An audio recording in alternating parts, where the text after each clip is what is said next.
Bab 645. Kenapa kamu begitu miskin? Keluar. Di depan pintu, Arya dan Putih saling memandang karena agak bingung. Pada saat ini, di mata kedua orang itu, seorang pria berjubah hitam perlahan keluar. Pria itu tinggi, dengan rantai besi hitam terkunci di pergelangan tangannya. Seluruh tubuh memancarkan kemarahan yang sangat kuat, seperti seorang pembunuh. Ketika melihat Arya dan Putih, pria itu mengerutkan kening dan bertanya, "Apa kamu yang membuka segelnya?" Arya mengangguk. Pria itu menunjukkan ekspresi bingung. Dia menilai Arya dan Putih. Akhirnya, dia memusatkan perhatiannya pada Putih. Tak lama kemudian, dengan rasa heran, dia bertanya, "Leluhur roh?" Putih berkedip, membalik kaki kecilnya, dan sebuah peluru besar muncul di tangannya. Setelah memastikan identitas Putih, pria itu langsung tertawa. Begitu dia keluar, sebuah leluhur roh muncul di hadapannya. Benar-benar pemberian Tuhan kepadanya. Melihat pria itu tertawa, Arya dan Putih saling berpandangan, lalu mereka melihat cincin penyimpanan di tangan pria itu. Pada saat ini, pria itu memandang Putih dan berkata sambil tersenyum hangat, "Apa kamu bersedia menerimaku sebagai tuanmu?" Jika dia bisa membuat leluhur roh mengenalinya sebagai tuan, dia akan segera bangkit dan mencapai kesuksesan besar. Mendengar perkataan pria itu, Putih segera menggelengkan kepalanya. Pria itu juga tidak marah. Dia tersenyum dan berkata, "Tidak apa-apa. Nanti, kamu akan berubah pikiran." Saat berbicara, dia meraih Putih dengan tangan kanannya, jelas mencoba mengendalikan Putih, tetapi yang menangkapnya adalah tinju kecil. Tinju Arya. Bang! Seiring terdengarnya suara, pria itu langsung terlempar jauh ke dalam ruangan kecil yang gelap karena pukulan tersebut. Pria itu akhirnya berhenti setelah menghancurkan dinding gunung. Saat ini, seluruh bawah tanah mulai berantakan. Jauh di bawah tanah, pria itu melirik tubuhnya yang terbelah dan merasa sedikit bingung. Hanya dengan satu pukulan, tubuhnya hancur berkeping-keping. Pria itu merasa sulit untuk menerimanya. Kali ini, gadis kecil itu muncul di hadapannya lagi. Melihat pemandangan ini, ekspresi pria itu tiba-tiba berubah. Dia buru-buru berkata, "Kamu." Gadis kecil itu meninju lagi. Bam!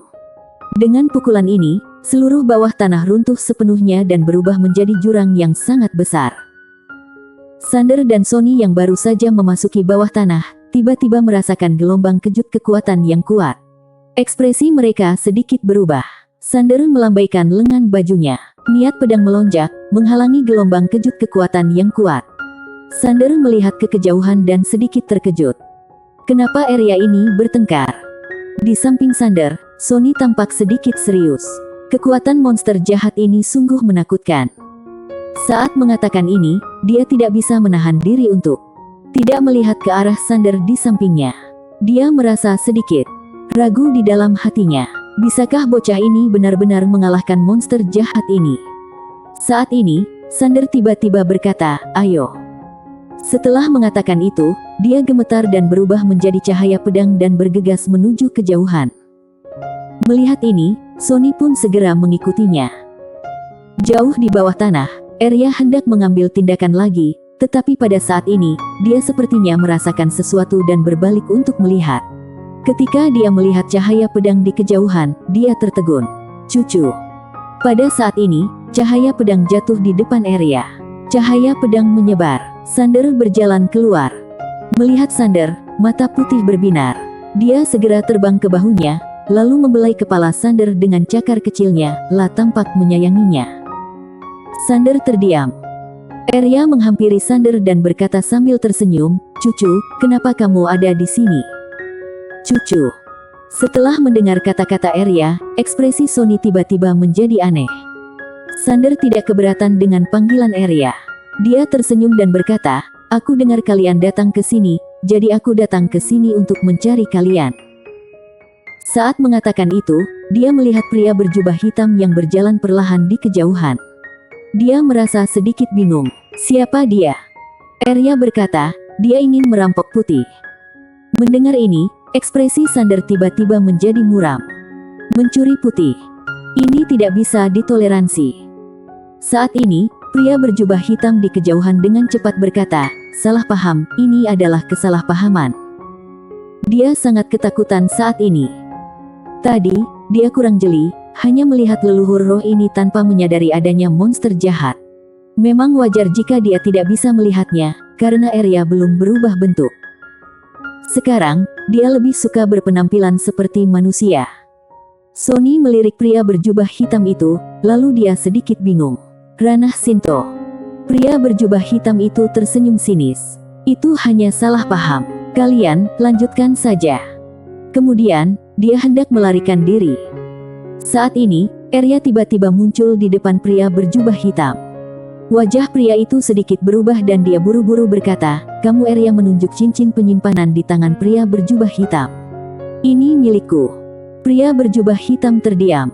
Ekspresi Sander juga membeku. Dia sekarang tahu kenapa Arya dan Putih begitu kaya. Pria berjubah hitam itu ragu-ragu sejenak, lalu berkata, "Milikku." Arya berkata dengan tenang, "Kami menyelamatkanmu. Kamu tidak merasa tidak enak?" Putih juga melambaikan kaki kecilnya, menandakan bahwa dia ingin mengungkapkan perasaannya. Pria berjubah hitam terdiam. Kenapa leluhur roh dan monster jahat ini bertindak seperti bandit? Wajah Arya tiba-tiba menjadi dingin. Melihat ini, pria berjubah hitam itu buru-buru berkata, "Tentu saja.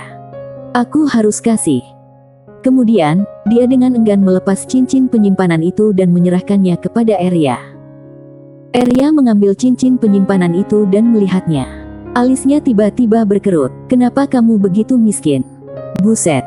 Pria berjubah hitam itu melebarkan matanya dengan rasa tidak percaya di wajahnya. "Sudah dirampok, masih dihina miskin. Apakah masih ada keadilan?" Saat ini, Arya tiba-tiba melemparkan cincin penyimpanan ke samping Sander. "Untukmu." Sander berkedip dan melirik cincin penyimpanan. Ada satu garis keturunan leluhur di cincin penyimpanan. Garis keturunan leluhur. Selain itu, ada beberapa harta suci di dalam cincin penyimpanan itu. Jika dijual, pasti bisa ditukar dengan banyak sumber leluhur. Kelopak mata Sander berkedut. Dia segera meletakkan cincin penyimpanan itu, lalu tersenyum lebar. "Terima kasih, Arya." Dia tidak menyangka akan mendapat banyak keuntungan dengan mencari Arya.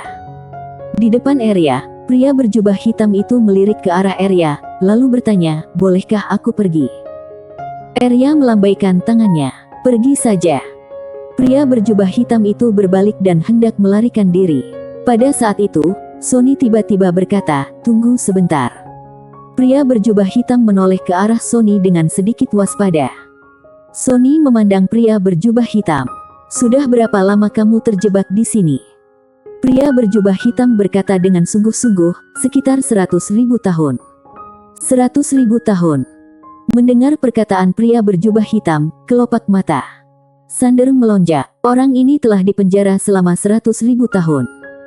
Jika dia dipenjara selama 100.000 tahun, dia mungkin akan menjadi gila.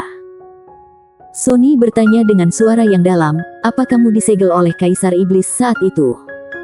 Kaisar Iblis. Mendengar dua kata ini, ekspresi pria berjubah hitam tiba-tiba berubah. Ada sedikit ketakutan di matanya. Sander memandang Sony, "Kaisar Iblis." Sony juga mengangguk. Kaisar Iblis dunia gunung laut generasi pertama, dengan 60% keilahian di ranah Shinto, adalah monster iblis paling kuat dalam sejarah dunia gunung laut. Sander bertanya, "Sekarang, dia sudah tiada?" Sony menjawab, "Dia meninggalkan dunia gunung laut." Setelah berbicara, dia melihat ke arah pria berjubah hitam dan berujar, "Ketika masih kecil, aku mendengar dari nenek moyangku bahwa ada manusia yang disegel dan dipenjarakan oleh Kaisar Iblis sendiri. Terlebih lagi, manusia ini memiliki sebuah asal yang tidak biasa, di mana berasal dari dunia Luogu yang kuat." Setelah mendengar kata-kata Sony, raut wajah pria berjubah hitam itu berubah sedikit. Entah apa yang dia pikirkan.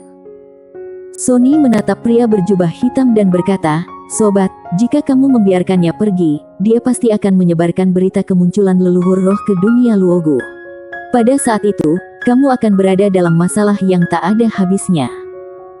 Sander mengerutkan kening dan menatap pria berjubah hitam. Pria berjubah hitam segera berkata, "Tidak, sama sekali tidak."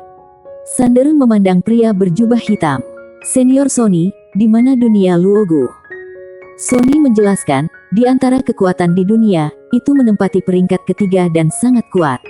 Alasan Kaisar Iblis menyegelnya alih-alih membunuhnya saat itu, mungkin karena dia takut pada keluarga Luogo. Pria berjubah hitam itu menghela napas dengan suara rendah. Aku berasal dari keluarga Luogo, tapi hubunganku dengan keluarga Luogo tidak begitu baik. Jika tidak, mereka tidak akan membiarkan aku dikurung dulu.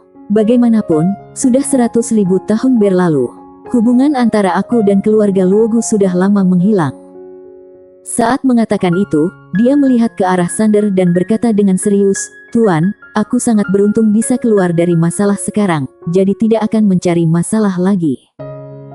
Dia akhirnya menyadari bahwa jika dia ingin pergi dari sini, dia harus menunduk, meskipun orang ini memiliki kultivasi terendah. Sander berujar, "Pergilah." Pria berjubah hitam segera berbalik dan lari. Sony juga khawatir. Sander melirik Putih di samping, lalu tersenyum dan berkata, "Jangan khawatir tentang mereka. Jika pria berjubah hitam ini benar-benar akan menimbulkan masalah, keluarga Luogo yang harus khawatir. Lelucon apa ini? Kalaupun Sander meninggal, Arya dan Putih akan baik-baik saja.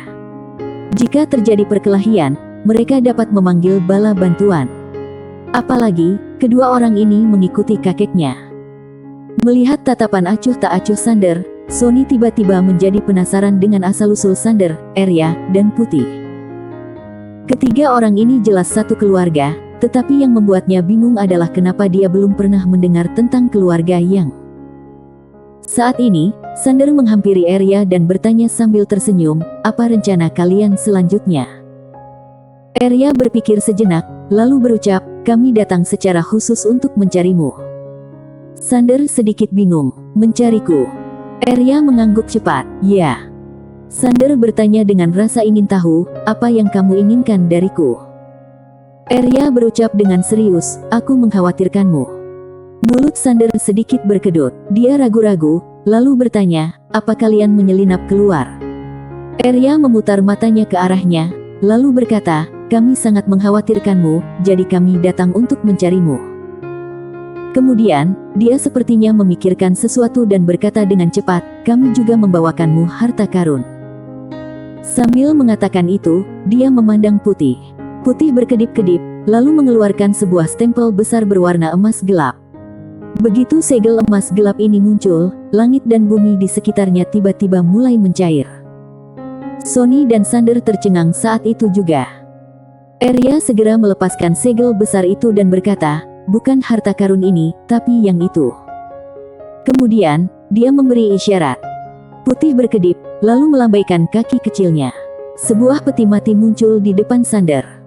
Sander sedikit terkejut, kenapa peti mati ini terlihat familiar. Bersambung.